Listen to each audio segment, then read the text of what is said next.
All right, you're going to walk around the court reporter and have a seat to my left. All right.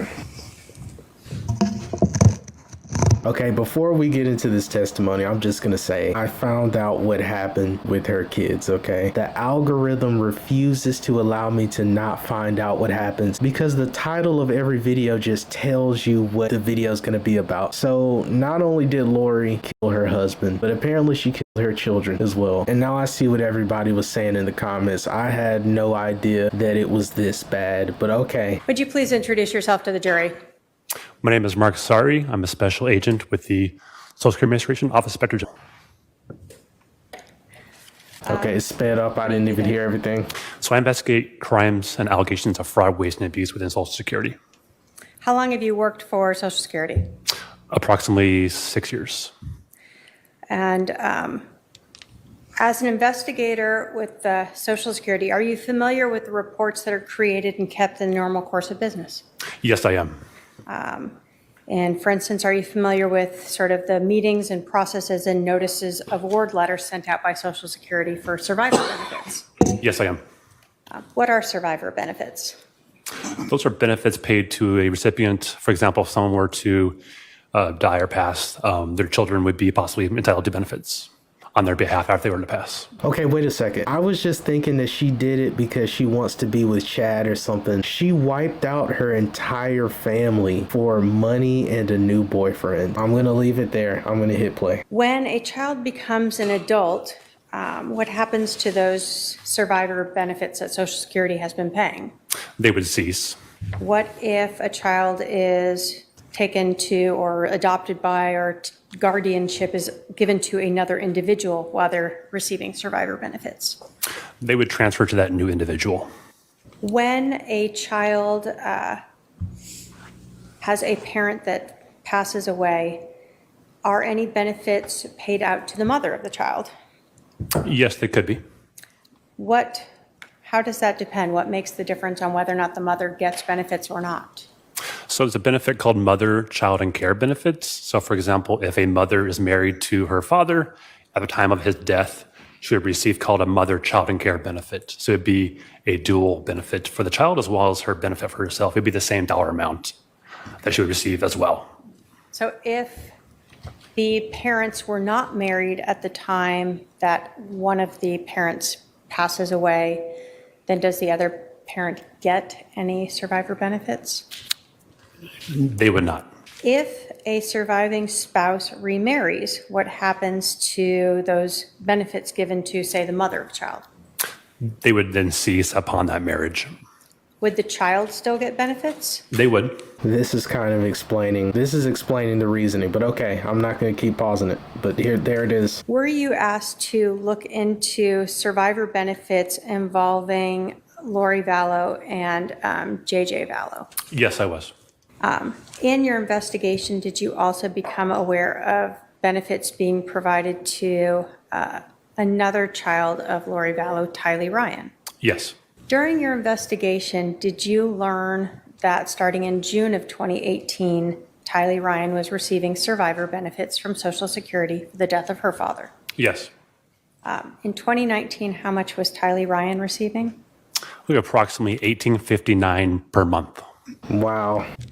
Is there a representative payee for a child who is receiving Social Security benefits as survivor? Yes, there is. What is a representative payee? So based upon a child being a minor, we would appoint a called representative payee. So that person would be the payee on behalf of that child. So they would have a bank account and they pay money from us on behalf of that child to pay for shelter, clothes, money, that sort of thing, food, that sort of thing. Right. So in the case of Tylee Ryan, was Lori Vallow the representative payee for Tylee Ryan? Put into a bank account that can be held by... Okay, once again, it just skipped ahead. I have no idea what his response was to that. I'm going to go back just to make sure, but it does that sometimes where it just skips. Hold on. So in the case of Tylee Ryan, was Lori Vallow the representative payee for Tylee Ryan? Put into a bank account that can be held by both the child and the payee? Correct. Lori Vallow was married in June of 2018 to someone else, not Tylee's father. would she still receive that mother of survivor benefits? She would not. Okay. How does a person go about applying for survivor benefits from Social Security? So upon the passing of the recipient, say a father, they would have to go into the office or apply online and then have an appointment to confirm the details for that survivor receiving benefits on behalf of that decedent. She did this to her own daughter for an extra, basically $2,000 a month. I know I'm pausing to say the same things. For about $2,000, Lori Vallow Daybell, whatever her name is, killed her own daughter. And I'm sure her son was receiving benefits as well. They're probably going to get into that, probably around the same amount. So she wiped out her entire family. And her brother was a part of it. I'm sure that he was promised an amount of money as well. Just let that sink in, I guess. And so that's the normal course of business, is to have someone come in eventually and speak with someone about verifying different important aspects to consider when determining whether or not to provide survivor benefits. Correct. During your investigation, did you become aware of Lori Vallow going to an appointment with someone from Social Security Administration related to JJ? Yes. When was that? On or about August 12th, 2019. During that meeting, did Lori Vallow have to answer questions relating to her relationship with Charles Vallow? Yes. Did she have to, for instance, provide the date when she and Charles Vallow were married? Yes. When was that? The date of the marriage, and have to be refreshed from a document for that. Sure. Are they going to say that they informed her if JJ passed away, she would keep receiving the money? She probably got the idea like during that briefing or meeting. It would have been on February 24th, 2006. During that meeting on August 12th of 2019, was Lori Vallow questioned about whether or not she and Charles Vallow were living together at the time of his death? She was. And what did Lori Vallow tell Social Security on August 12th of 2019 about whether or not she and Charles Vallow were still living together at the time of his death? She confirmed they were living together at the time of his death. What's crazy to me is that she thought none of this stuff could be confirmed. Like, that it's just not possible that it would ever be looked into, and that law enforcement has the ability to read these things. My mind is blown every time. Every single time we run into this. Is that important in trying to determine survivor benefits? It definitely helps the agencies determine if benefits are entitled to the recipient, correct? As part of your job, sort of working for the Office of Investigations for Social Security, did you become involved in looking at these benefits that were awarded to Lori Vallow and to JJ Vallow as a result of the death of Leland Charles Vallow? Yes. You told us you were familiar with the notice of award letters that Social Security sends out? Yes. And are those letters created in the normal course of business? Yes. And are they created at or near the time when that person goes in to make that appointment and a decision is made to provide those survivor benefits? Yes, correct. If I can have my paralegal approach with 213 and 214? Do you recognize what those two exhibits are? I do. And are those the notice of award letters sent to Lori Vallow regarding survivor benefits for both herself and for JJ Vallow? Yes, they are. And those are the documents you talked about that were created in the normal course of business? Yes. At or near the time of that decision? Yes. Your Honor, the state will move to admit 213 and 214. Any objection? No objection, Your Honor. 213, 214 are admitted. And if I can get those so I can publish them as well, Your Honor. I'll start with 213. Okay. So what we see here in 213 is this, the letter that would be sent to Lori Vallow on behalf of Joshua Jackson Vallow, JJ Vallow. Yes, correct. And we see it was sent to an address in Santan Valley. Yes. Okay. Does this letter provide or advise how much money that Lori Vallow would receive or that JJ Vallow would receive as a result of the death of his father? It does. And how much would he receive as a result of the death of Charles Vallow? It'd be $19.51 per month, and also mentions the back pay from the date of death for Charles up until that date of the letter. Okay. So monthly, the 1951, and then a back pay of $3,902. Correct. Exhibit 2014. When Ms. Vallow went in on August 12th, would that be the same, during that meeting, would they have been questioning her with regards to both JJ as well as her survivor benefits? Yes. So this letter is from that same meeting. Yes. In 214 again, this one we see that it's only addressed to Lori Vallow, but at the same 1658 East Sherry Street in Santan Valley. Yes. And how much money was Ms. Vallow set to receive as a result of the death of Charles Vallow? It would be $19.51 per month. Is that the same as what JJ was getting? Yes, it'd be mirroring the same amount that JJ was receiving. Yes, correct. Oh, okay. So basically, she's getting about $4,000 a month? Approximately, yes. In these letters, Not even going to pause on that. and the other documentation you reviewed, we see her as Lori N. Vallow, correct? Yes.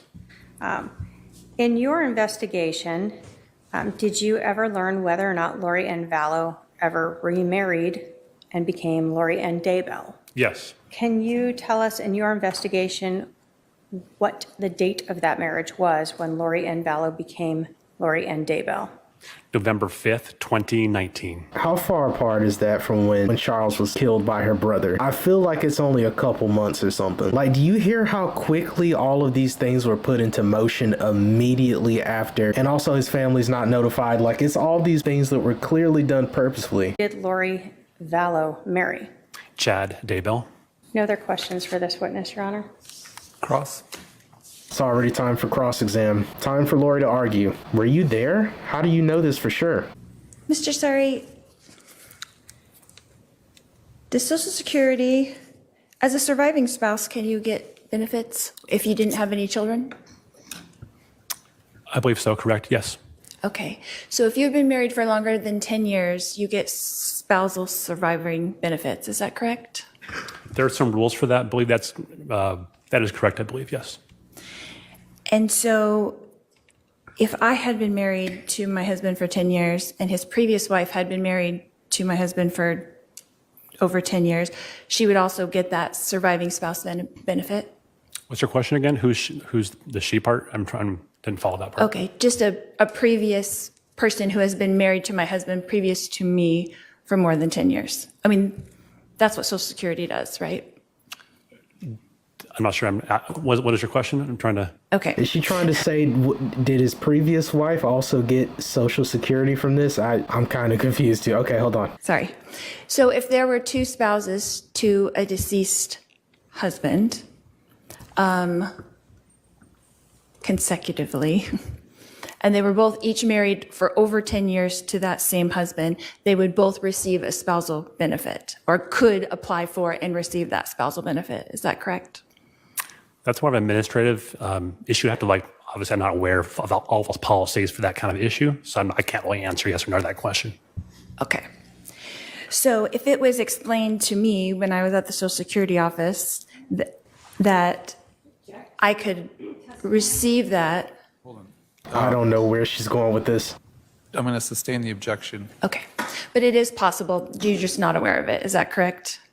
I would have to ask an expert in our agency for administrative rules on that. Okay. And what is your expertise at Social Security? I'm a special agent.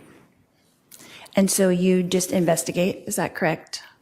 I investigate crimes of fraud, waste, and abuse in Social Security, correct? You investigate fraud. Is that correct? That's correct. Okay. But you're not really privy to what an agent might be telling a person as they come in to get Social Security. Is that correct? What they tell an agent, an employee, or what is your question? Yes. So you're not really privy to what the employees are telling the regular people that come in to the Social Security office. I'm not there for those appointments, correct? So you don't really understand. You know, I think Lori is trying to make him look incompetent. I think she's trying to make it look as if, like, how do you not know this, investigator? Like, aren't you clearly a Social Security agent? Like, he just said I would need to speak to somebody that actually works within that field. I'm just merely the investigator. I just know how things work based on what I learned through my investigations about fraud. She's really trying to get him to say he doesn't know what he's talking about. But let's see how he responds. What they tell an agent, an employee, or what is your question again? Yes. So you're not really privy to what the employees are telling the regular people that come in to the Social Security office. I'm not there for those appointments, correct? So you don't really understand what all benefits can be given? We with OIG investigate crimes of fraud, waste, and abuse. So we are the experts for that. And we also have experts internally in Social Security we look to for guidance on internal rules that are more complex, if that kind of helps you out. Okay. So you had said something about mother in care benefits. Is that correct? Yes. So, and it's the same dollar amount as the child in care benefits. Is that correct? There's two benefits, for the child in care and also for JJ. They're mirroring same amount, correct? But wouldn't the mother in care benefits be for the child? It would be if the individual had the child in their care, correct? Right. So, but a spousal benefit, if you've been married for over 10 years and you didn't have any children, you would still be entitled to that. Isn't that correct? My understanding is that you have to be a certain age to get that benefit, to be a certain age to apply for that. In this situation here, due to the decedent Charles dying, there was a benefit for the child only that was receiving, as well as child in care. So only two benefits were received for the child, also child in care as well. It's finally, like, it's fully clicking right now. If she would have gotten married to the Daybell guy, I literally forget his first name, Chad Daybell, those benefits would have immediately ended because she now has a new husband. So in order to keep receiving the benefits, she just got rid of her two children. So she would keep receiving the money and she can just start a new life. This is the purest form of evil there ever was. So my question is, how is that determined by the employee? Like if it's spousal benefit or if it's a mother in care benefit? It'd be up to the applicant to apply for the benefits. So if you applied for the spousal benefit and they gave you the mother in care benefit instead, how would you know the difference? You just know that that was the monthly amount you were getting? You would receive a letter in the mail. You also would be at the appointment very clearly told what you're applying for. It should not be any confusion at all what you're applying for at that appointment. Okay. So if you were told that you were getting the spousal benefit, Yeah, it's sustained. if an employee told a recipient that they were getting a spousal benefit, I'll allow him to answer that hypothetical if he knows. if an employee were to tell someone they were getting a spousal benefit and they received a letter in the mail saying it was a mother in care benefit, should they call the Social Security office and clear that up? It would be up to the applicant, if they received a letter in the mail, to contact Social Security and say, hey, this is the wrong benefit I'm receiving. So it would be up to the applicant to let Social Security know that benefit is not correct. So if the employee put it in as something other than they told the recipient, then it would just be up to the recipient to correct that. Is that correct? Social Security goes off of information that's provided to the agency by the applicant. That makes sense. So it's up to the applicant to be truthful and provide the right information to the agency. So do you have a copy of my application for either of these benefits? I'd have to ask the prosecutor for that information. Okay. Have you ever seen one, to your knowledge, that you remember? Yes. You've seen my applications? Yes, I have. And were they for mother in care? It was for survivors for JJ as well as for mother child in care as well. So the application that I filled out was not for spousal benefit. Is that what you're saying? Well, I'm sorry. he can answer if he knows, if he recalls the answer. Repeat the question, please. I'm saying, so of the records that you saw, I did not have a spousal survivor benefit application. The records I saw were an application for survivor's benefits for JJ, as well as for child and care as well. Two different benefits that you were receiving. I don't understand how this is going to prove that she didn't want her husband killed. I just don't get it. It's just not clicking right now, but I still don't get, like, how is this going to prove that you didn't set up your husband to be killed? I'm not seeing it right now, but okay. Is there an application for spousal benefit? I'm only aware of the two benefits you were receiving, which was for JJ and for mother, child, and care. So it could have been a mix-up of the employee. Is that what you're saying? They would have been relying on information you had provided at that application appointment, August 12th, 2019. And this is a filled out form application? Is that what you're saying? It's not just something you verbally give to the employee? I believe you could do it online ahead of time, but you were present, I believe, on August 12th at the office to go through line by line, I believe, with that application.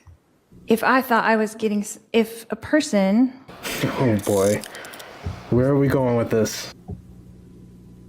so in your investigation of this fraud, you have seen all of my applications, is that correct? I reviewed any and all documents that we have in relation to JJ as well as to you receiving benefits on his behalf, correct? And you do not recall seeing any spousal surviving benefit application, is that correct? All that I recall seeing was, once again, the two applications, one for mother, child, and care, and one for JJ as well. And isn't that a redundant benefit? Which benefit? The mother in child care and the child in care. Isn't that that's basically the same thing? JJ had a benefit for himself solely, then a second one to be mother, child, and care. To take care of the child. Correct. The child has to be under your care, custody, and control. Right. During that time period, correct. So when you're receiving these Social Security benefits, they want them to be for the things that you stated previously, right? I gave a few examples, but it is for the benefit of the child, correct.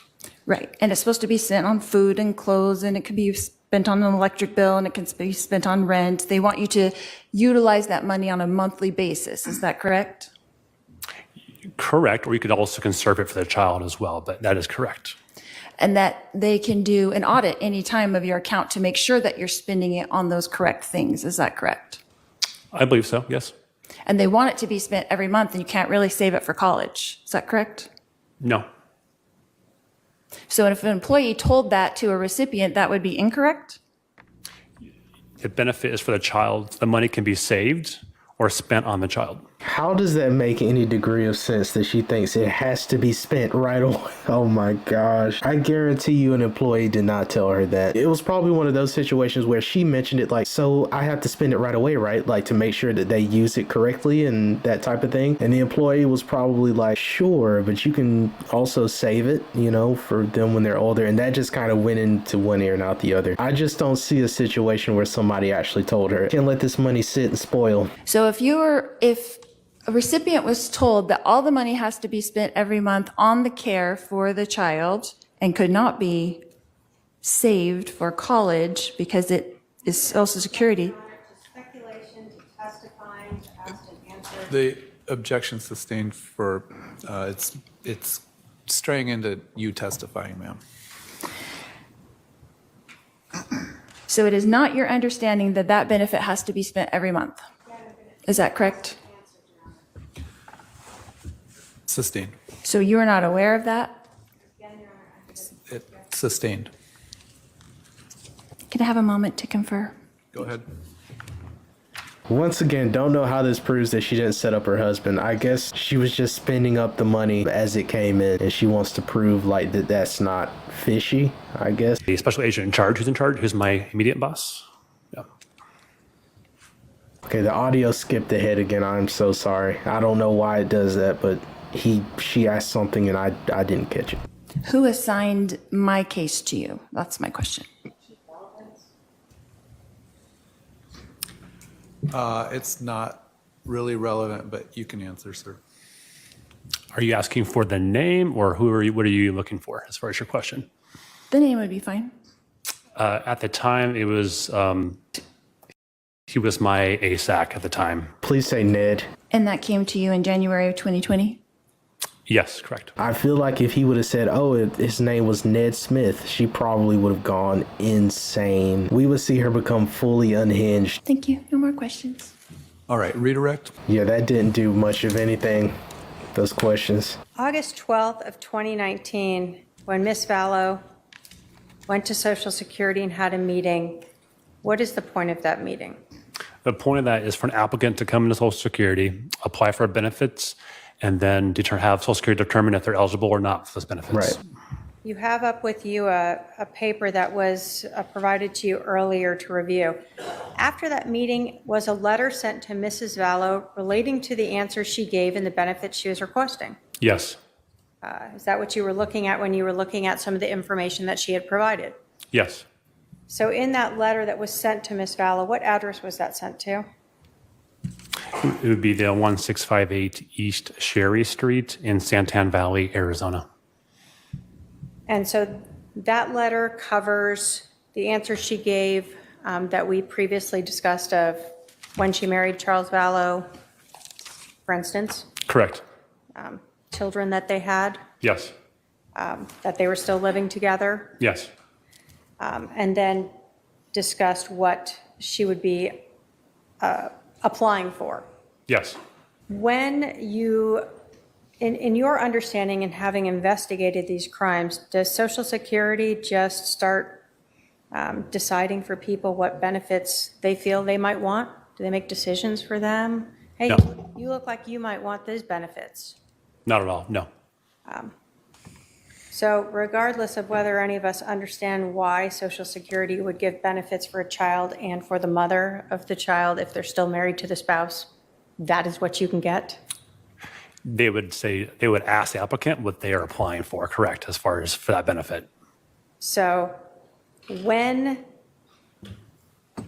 a couple is married and they have a child together and one of those spouses dies, the other spouse may be entitled to benefits for the child. Is that correct? Yes. As well as benefits for them as the mother of that child. Yes. So in addition to the initial letter after that August 12th meeting, then Ms. Vallow was sent the second two letters, Exhibits 213 and 214, that showed her how much she was ultimately awarded. Correct. One of them, one letter was sent to her specifically for JJ, Yes. and the other letter was sent to her specifically for herself as the mother in care of JJ. Yes. And that's the one where we saw it was her name for JJ. Yes. In your investigation, you did not see any surviving spousal benefits. I did not. Okay, give me 1 second. Surviving spouse benefits are monthly payments from the Social Security Administration to eligible family members of a deceased worker who paid Social Security taxes. These benefits can help offset the loss of income after a spouse's death and provide a financial safety net for the surviving family. The amount of benefit depends on the deceased worker's earnings, history, and the survivor's age and circumstances. In your investigation, you did not see any surviving spousal benefits. I did not. All you saw in looking through reams of documents was that Mrs. Vallow was receiving those two benefits that we've discussed. Correct. You were asked about when you began investigating this case, correct? Yes. And would those benefits for Lori Vallow have terminated when she became Lori Daybell?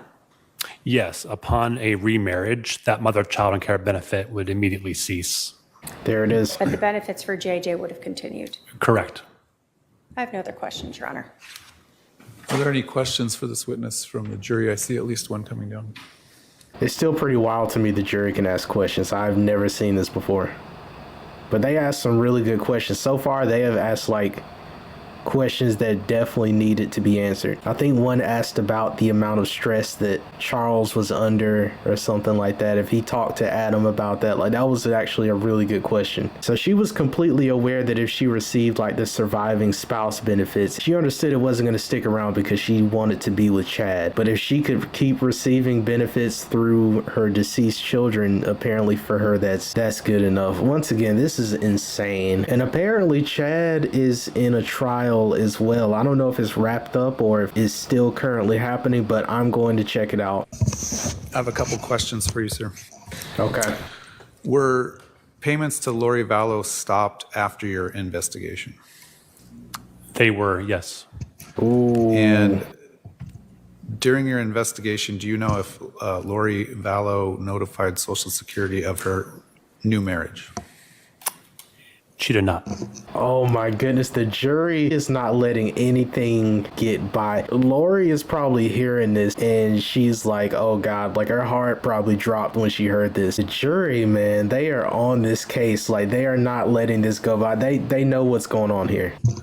Based on those questions, did the defendant have any follow-up for this witness? Can I? Oh Do you have any boy. follow-up? Yes. Just Yeah, go ahead. Here we go. Mr. Saari, you said that I did not notify Social Security of my marriage Correct? that you know of. To my knowledge, you have not? No. Okay. So you don't know if in Hawaii I was at the Social Security office and notified them? Sustain. It's, again, But you're, testifying. so would you have all of the information from every office in that regard? From our review of the records, there is no notification at all of you ever notifying Social Security of that marriage. Of of the records that you had access to, is that correct? From our review of these Social Security databases, which would encompass notifications, we have seen 0 notifications. And what would you have to do to put in a notification? An employee would have to go on the record and make a change or make a report of contact, that sort of thing. And so that would go into a major database and then it would be available to you as well? We would have access to view and see if there was any changes made. There were no changes made after August 2019 on your behalf. So none were made in November, that, to your knowledge? There were none made. I'm so serious. Somebody said this in the comment section. She is literally just confirming the evidence. Like everything that the prosecution is saying, she's just kind of putting a neat little bow on top. Like, just so you guys know, this is super correct. All of this evidence. Because what is this doing right now? She's just making him repeat. So you're saying that I never told them that I got remarried? Yeah, we don't have any evidence of that. Even past this date, you never received anything. That's exactly right. Let's make sure the jury understands that. Like, what are we doing? And is that something that you would be made privy to Yes. in the course of your investigation? Yes.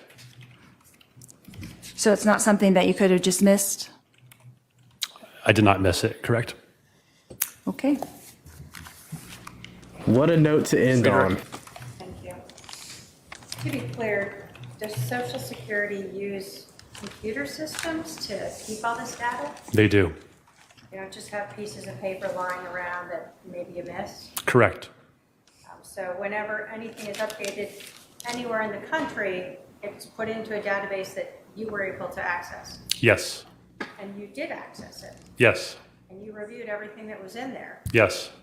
And you at no point saw any information to indicate that any changes were ever made to those benefits after August of 2019? Correct. And Social Security was not advised that Ms. Vallow had been married in November of 2019. Correct. Thank you. All right, sir, you can step down. Man, this is sad.